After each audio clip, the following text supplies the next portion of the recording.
My name is Charlie Doherty. I'm an Irish Traveller. Irish Travellers and Romany Gypsies have been in this country for a very, very long time. So my family personally have been here for about three generations. I know people that have been here 4 or 5 generations. And the traditional way of life for Irish Travellers and for Romany Gypsies, at least until recently, was you travel around. So my mother and father, they travelled from camp to camp. And then in the 60s, it came to kind of a compromise where we said, you can stay in your trailers and caravans, but we're going to develop sites for you. There was a duty for local authorities to develop sites, and many of them did, but without input from travellers and gypsies. So they were kind of put in undesirable locations or put near like industrial areas, kind of hidden away from the rest of society.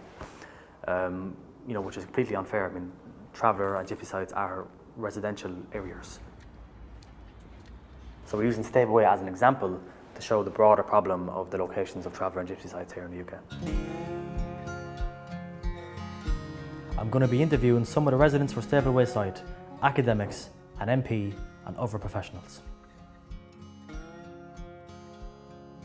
I mapped just under 300 sites, so that's across England, Wales, Scotland and Northern Ireland, and I found that a lot of sites were placed in areas so near sewage stations, near very busy roads, near busy railway stations or busy rail lines, near tips and recycling centres, and often near contaminated water. So there was a kind of really clear pattern, and in fact about 40% of the sites within 50 metres of one or more of those kind of pollutants. And when I looked at transit sites where people can stay temporarily, 2/3 of sites were within 100 metres of really polluted places. We had the Criminal Justice Act in 1994, and it was really quite a hostile act towards travellers of all sorts. That act sort of took the opportunity to kick Romany Gypsy and travellers who were already living on sites and needed perhaps bigger sites, because obviously families get bigger over time. So it obviously had an immediate effect. You had a clamp down on sites, and because of that, people starting to live more insecurely. I think the Conservatives set out to kind of crack down on this pattern of kind of big raves at that time and the growth of the sort of new traveller movement, but it really affected everyone who enjoyed a nomadic lifestyle at that time. From that point onwards, you saw this almost permission to certain police forces to become really quite violent with evictions. You know, I heard women say at Dale Farm again and again that they would keep their children close during the eviction because that was in the back of their minds. And I think almost just this creeping kind of sense of that if you're nomadic, in some way you're linked to criminality, which is of course not true at all. Can you tell us about the Police Crime Sentencing and Courts Act of 2022? This was really quite a worrying act in many ways, because it made it an offence to encamp somewhere where there wasn't a legal site, but what it actually meant was that it criminalised homelessness for me, and I just think it has been a really bad act. And I think it was very disappointing to see local politicians using an act in order to kind of push legal transit sites to the margins of town or in polluted places. Are the trains ever noisy? Yeah. Trains noisy? Does it make it hard to go sleep sometimes with the noise? Yeah. Yeah. But luckily there's no trains towards me. All I do when I'm awake, I always see the city when I'm at my room. When I'm sleeping, I always hear cars like vroom past me, and I hate it. And whenever I just try to go to sleep, I can't because of cars. My cousin there, Michael, he keeps on coughing. And a good few of us had asthma when we were younger, but we've grown out of it. I think we adapted to it, but like when we were all younger, like my brothers had it, and we all have hay fever. We've had people driving over, shouting slurs and throwing rubbish on top of us, like McDonald's cups and whatever they have, thrown on top of us, and obviously nearly hitting us. Some of the residents on the site raised issues such as a lack of fire safety precautions, especially in light of what happened with Grenfell Tower, which is not far from the site at all. I knew people that died, and obviously it was a sin. I remember watching it the night it was happening. There's noise 24 hours a day. It doesn't go quiet like it does for other people. The road is busy all night long, and we know that eventually, if you don't sleep well, you'll get depression eventually, or insomnia. And just the constant noise, although the people here are used to it, is always in the background. We're all aware the air quality is poor, and it's a constant worry, and it leads to anxiety, and parents worry about their children's lungs, and it's an issue about living in Latimer generally, but particularly here. We need access to trees and flowers and grass. There's also not many play spaces, or not many safe ones. It is a tricky environment here. You know, it's all hard tarmac.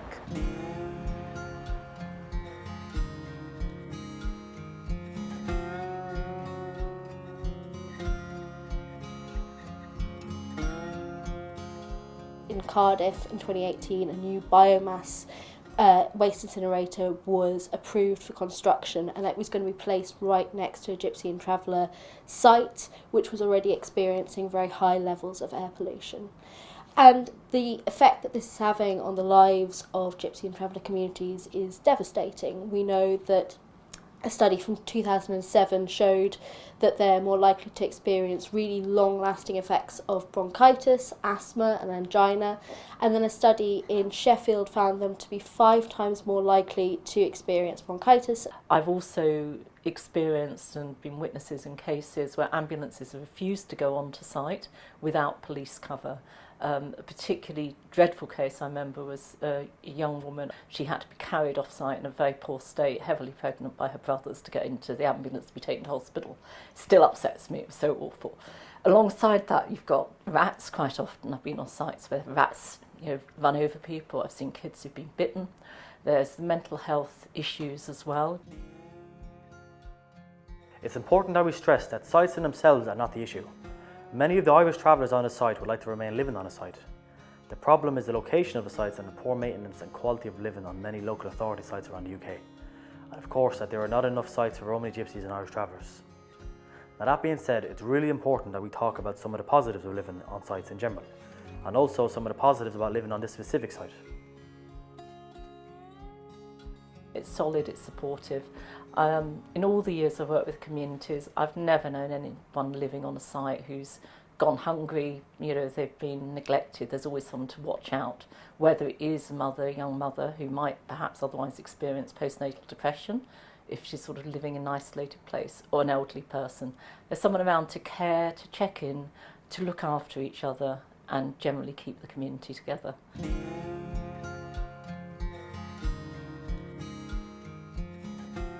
We live in a way that the minute you go up in the morning, you'd open your caravan door, you see the kids, you see your neighbours, where if you went into the house, there'd be none of that.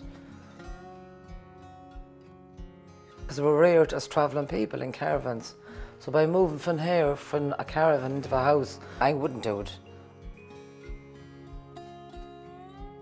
We weren't reared up in houses, and we'd never get used to it, I don't think. It's like easier places, like are closer.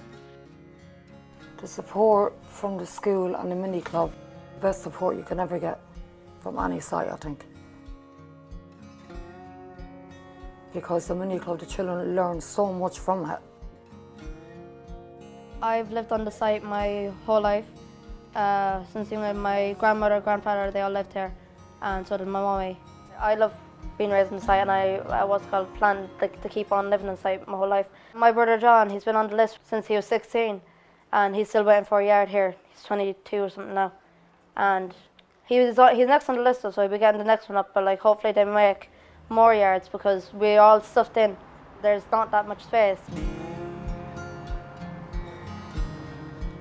They've been here in this community for a long time. They are as much as part of this community as anyone else, and I would really encourage people at Stable Way to use people like me and your local councillors to ensure that you have a voice in decisions that affect your lives. That's why it was important to support the Residents Association proposal and unblock that with the council so it could finally get approved. I'd encourage residents to use that as an opportunity.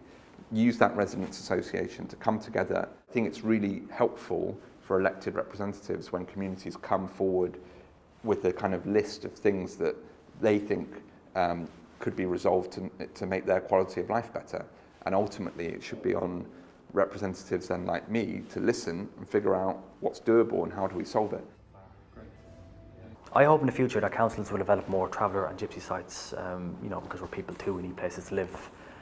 But as well as that, again, there's a notion that travellers are kind of, it's like a sponge on society and you take and take and take. A lot of travellers are willing to buy their own land. I think, there should be a lot more done to pass the planning permission for the land to give them somewhere to live. And I think when these decisions are made, travellers should be a part of it. I think there should be more outreach, or should be made more clear to travellers that they do have a say on, where sites are developed. There should be a duty. There needs to be a lot more sites. And particularly there needs to be a responsibility to ensure that people can live amongst their own community in a culturally congruent manner and access that support. There's an economic argument as well. So let's just not think even about the individual well-being, but if you've got people living together, caring for other members of the community on a site, that's savings as well for local authorities, health authorities, as well as the well-being of all those people who are living there. I've never heard tell of a town saying you can't build houses because we have houses there already. Whereas in some parts of the country you go, no, we have a traveller family. They have one traveller family and that's enough. They've ticked a box. So they don't want any more. So there's definitely a massive crisis. Really there's nowhere to go. What can you do if you can't? You can't live the nomadic lifestyle. You can't live on a site, you can't live in a yard. You could live in a house, but it had very, very bad effects on your life. Systemic racism, which that phrase is often thrown around, and I didn't really know what it meant and kind of go like, what are you talking about? But I guess it would mean that it's kind of built into the system of this country. It's in the legislation, it's in the laws. It's not an accident that travellers and gypsies face racism in this country. It's not an accident that there's a lack of places to live. So this project was very important to me, and I'm glad that I was able to take part. The travel movement works on discrimination cases, and we're coming at this from a lens of institutional and systemic racism. There are other support organisations that travellers can reach out to about these issues, like London Gypsy and Travellers and Friends, Families and Travellers, who handle accommodation issues.